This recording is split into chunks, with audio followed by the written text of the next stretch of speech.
I'm a poverty scholar. That house is mama, that house is daughter. I'm a poverty scholar. All the people you don't want to see, never want to be, look away from me. What you gonna do, arrest me? We're in your city. Yeah, I'm a poet, a proud member of the Poets Project of Poor Magazine, Prensa Pobre, and the homeless, landless people's land liberation movement that we call homefulness, which is actually, believe it or not, a homeless people's solution to homelessness.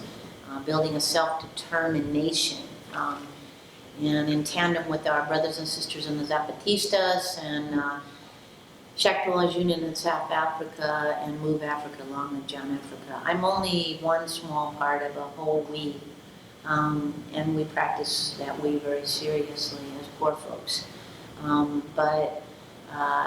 Another line of my poem is, I rock my jailhouse attire because me and my poor mama did the poverty crime of being unhoused in this occupied indigenous holler.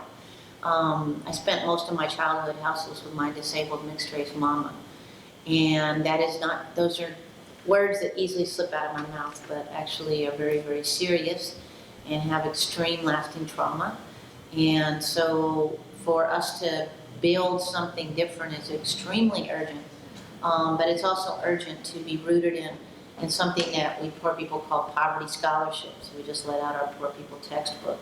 I'm talking about housing tonight, and so I want to root myself in poverty scholarship, as I always do, but you know, we say that poverty scholarship, the theory, the book, the concept, and the manifestation took us 22 years, but also arguably 27 years as pan-indigenous,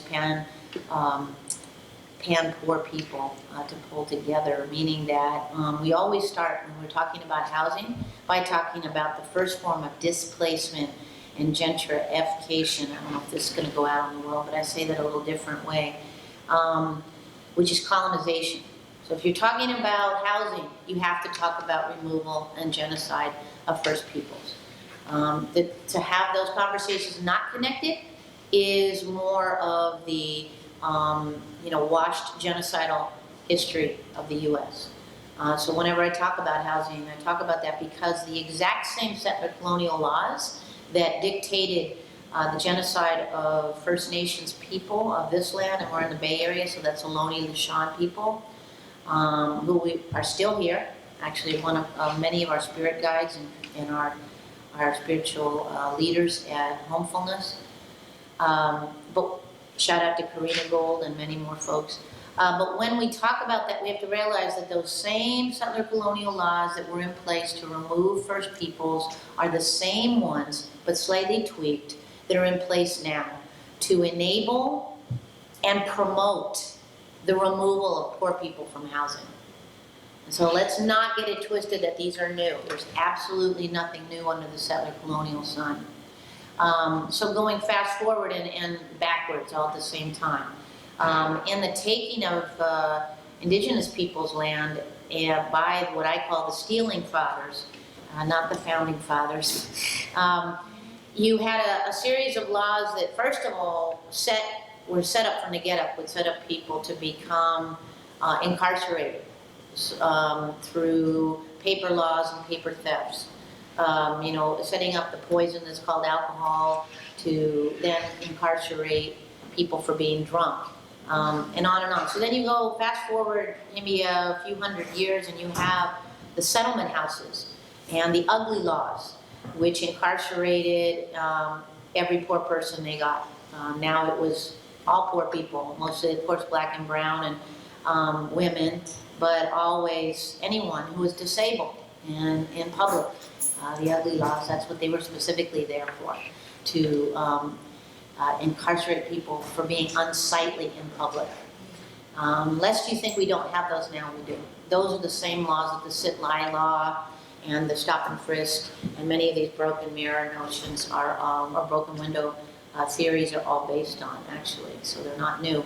But anyway, going forward, the settlement houses were actually the non-profiteers of the time. They were the social workers, or what we call the anti-social workers, and we have a whole chapter on that in the book, as opposed to revolutionary love work. There's a different way to care for each other. But anyway, and what they would do is they get kickbacks from the government to incarcerate poor people.